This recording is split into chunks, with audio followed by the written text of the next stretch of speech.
Based on true incidents అంటూ చరిత్రలో దాగిన విషయాలను తనదైన స్టైల్లో సిల్వర్ స్క్రీన్ మీద బహిరంగంగా చెప్పడానికి కొందరు మేకర్స్ ముందు ఉంటారు. అలాంటి వారిలో వివేక్ అగ్నిహోత్రికి స్పెషల్ ప్లేస్ ఉంది. కశ్మీర్ తగలబడిపోతోంది, బహిరంగంగా ఊచకోతకు వస్తున్నారు అంటూ ట్రైలర్తోనే ఆకట్టుకున్నారు వివేక్. కశ్మీర్ ఫైల్స్ కి విపరీతమైన స్పందన వచ్చింది. పంచతంత్రం పుట్టిన గడ్డ మీద జరిగిన దుశ్చర్యలేంటి అంటూ రిలీజ్ కి ముందే కంటెంట్ గురించి జనాల్లో అటెన్షన్ క్రియేట్ చేశారు కెప్టెన్. అంతకు ముందు తెరకెక్కించిన ది తాష్కెంట్ ఫైల్స్ మీద అవగాహన ఉన్నవారు కశ్మీర్ ఫైల్స్ ని ఆసక్తిగా చూశారు. వ్యాక్సిన్ వార్ రిలీజ్ అయినప్పుడు కూడా జనాల మధ్య ఇంట్రెస్టింగ్ చర్చలు జరిగాయి. భారతదేశ తొలి బయోసైన్స్ సినిమాగా రిలీజ్ అయింది వ్యాక్సిన్ వార్.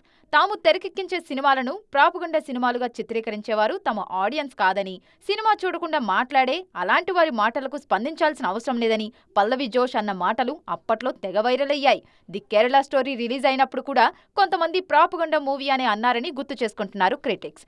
లేటెస్ట్ గా రిలీజ్ అయింది బెంగాల్ ఫైల్స్ ట్రైలర్. కోల్కతాలో జరగాల్సిన ట్రైలర్ లాంచ్ ఈవెంట్ ని పొలిటికల్ ప్రెషర్స్ వల్ల మేనేజర్స్ క్యాన్సిల్ చేయాల్సి వచ్చిందన్నారు వివేక్ అగ్నిహోత్రి. నిజం నోరు మోయించలేరు అన్నది ఆయన వాదన. ఈ విషయాన్ని రేపు సినిమా చూసిన ఆడియన్స్ అర్థం చేసుకుంటారంటున్నారు వివేక్.